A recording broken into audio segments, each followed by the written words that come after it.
शरद पवार के सामने जता दिया जयंत पाटिल के पद पर दावा। एनसीपी चीफ के सामने झल्ला क्यों गए अजित पवार। एनसीपी में फिलहाल 1 अनार और 100 बीमार वाली कहानी चल रही है। कल अजित पवार ने पार्टी के प्रदेश अध्यक्ष पर काम करने की इच्छा जताई थी। अब उनके बाद पूर्व मंत्री छगन भुजबल ने मांग की है कि किसी ओबीसी नेता को ये पद दिया जाना चाहिए। मैं भी ये जिम्मेदारी निभाने के लिए तैयार हूँ। महाराष्ट्र विधानसभा में नेता प्रतिपक्ष अजित पवार एक बार फिर चर्चा में हैं। नहीं, पार्टी छोड़ने की बात नहीं कर रहे हैं अजित पवार। दरअसल अजित पवार अब नेता प्रतिपक्ष की जिम्मेदारी से मुक्ति पाना चाहते हैं। वो चाहते हैं कि उन्हें संगठन में कोई जवाबदारी दी जाए। अब इस बात की भी चर्चा हो रही है कि आखिर अजित पवार का अचानक हृदय परिवर्तन कैसे हो गया। कुछ दिन पहले ही एनसीपी का राष्ट्रीय कार्यकारी अध्यक्ष बनने के बाद सुप्रिया सुले ने कहा था कि नेता प्रतिपक्ष का पद भी मुख्यमंत्री के बराबर होता है। तो फिर इतने अहम पद से मुक्त क्यों होना चाहते हैं अजित पवार।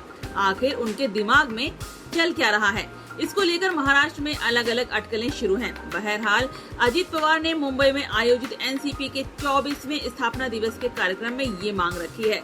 दरअसल शरद पवार द्वारा पार्टी में 2 कार्यकारी अध्यक्ष तो बनाए गए हैं, लेकिन अजित पवार को उनके मनमाफिक जवाबदारी नहीं मिली है। कहा जा रहा था कि अजित पवार नाराज हैं। हालांकि इन बातों का उन्होंने खंडन किया था, लेकिन कल के कार्यक्रम में उनके दिल की बात जुबान पर आ ही गई। अजित पवार की मांग के बाद एनसीपी के वरिष्ठ नेता और पूर्व मंत्री छगन भुजबल ने कहा है, अब पार्टी को अध्यक्ष की कमान किसी ओबीसी नेता को दे देनी चाहिए। उन्होंने कहा कि ये जिम्मेदारी वो भी उठाने के लिए तैयार हैं। जयंत पाटिल बीते 5 सालों से प्रदेश अध्यक्ष बने हुए हैं। पार्टी के 24वें स्थापना दिन पर अजित पवार ने संगठन की जिम्मेदारी की मांग की है। बहरहाल अब फैसला शरद पवार को लेना है।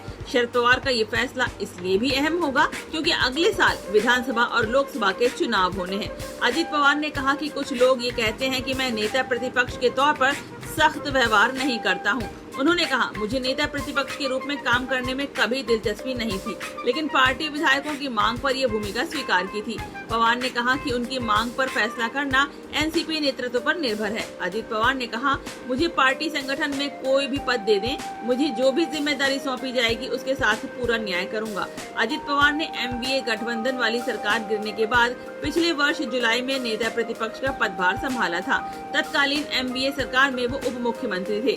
शिवसेना में विद्रोह के कारण तत्कालीन एमवीए सरकार गिर गई थी। कुछ दिन पहले एनसीपी प्रमुख शरद पवार ने अपनी बेटी और सांसद सुप्रिया सुले को कार्यकारी अध्यक्ष नियुक्त कर महाराष्ट्र की जिम्मेदारी सौंपी थी, जबकि दूसरे कार्यकारी अध्यक्ष प्रफुल्ल पटेल को उन्होंने अन्य राज्यों की जिम्मेदारी दी है।